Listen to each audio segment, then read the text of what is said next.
ধর ভিডিও কর। আমরা কিছুক্ষণ আগে আমাদের এই যে জলাশয়ে মাছ মারলাম। এই যে প্রধান মাছের মারার উদ্যোক্তা হচ্ছে জায়দমার বেলিম, ব্রাজিল সাপোর্টার। এই যে ব্রাজিল সাপোর্টার, এরা দুজন কিন্তু একটা মাছও পায়নি। এরা ট্যাংরা পাইছিল তো ফিগা মারছে, পানিত পেয়েছে, এগুলো হবে না। আর সত্যি এটা মনে হচ্ছে 3 কেজি মাছের মধ্যে 3.5 কেজি একলাই মারিছে।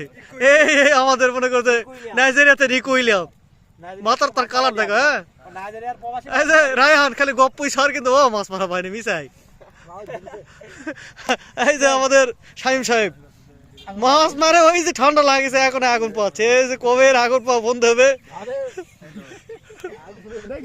আর এই যে আমাদের বিখ্যাত সেলিম সাহেব ভাগে ব্যস্ত, ছোট ছোট সালপালা আসছে। গ্রামের লোকজনের সঙ্গে একসাথে, ছোট ভাই বড় ভাই সবার সাথে একসাথে মাছ মারার মজাই আলাদা। দুটা মাছ হোক, একটা মাছ হোক, ওটা কোনো ব্যাটার না।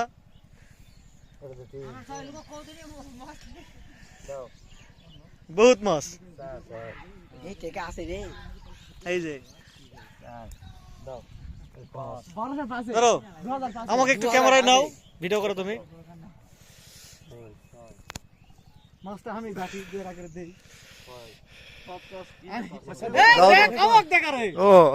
বহুত মাছ আমি মারিছি, আমার 2-5 মাছ দেয় নি কইলে আমি দিকে আসো।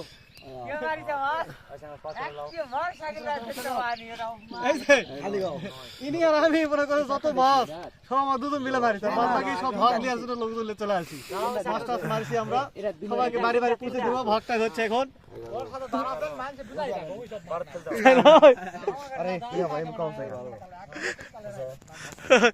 কি বললে আরেকবার বলো, তোমার বক্তৃতা একটু রেকর্ড করি। মানে আমি যারা দাঁড়াচ্ছি ভুল লোকের সাথে দাঁড়াচ্ছি নাকি? ভুল লোকের সাথে দাঁড়াতে মনে করবে সব ওই মারিছে, তাই নয়? মাথা মনে হবে কথা ঠিক। তোমার কি বক্তব্য এই উপলক্ষে? শাকিল ভাই আর মাছ ধরেনি, সব মাছ ওই ওরা ধরেছে, আর আমি জাল টানতে টানতে তাও 3টা মাছ ধরেছি। এটা জাজি মানে মিছা কথা গেল। আমি 2টা মাছ ধরেছি, এটা ট্যাংরা উপরে পৌঁছে দিছি, কিন্তু এটা টাকির মাছ ধরেছে, ফিগা মারছে, পানিতে পড়ে গেছে, উপরে পুষতে পারেনি। এই হলো আমার ব্যর্থতা। শালা ক্যামেরা রেজুলেশন সেই। তো যাই হোক, মাছ ধরা পর্ব শেষ, এখন ভাগ পর্ব নিয়ে বাড়ি চলে যাব। আর কিছু বলার নাই, এখানেই এই ভিডিও সমাপ্ত ঘোষণা করলাম। এটা স্মৃতি হিসেবে থেকে যাবে। একদিন ব্রাজিল চ্যাম্পিয়ন হবে, সেদিন এই ভিডিও আবার দেখবো ইনশাআল্লাহ।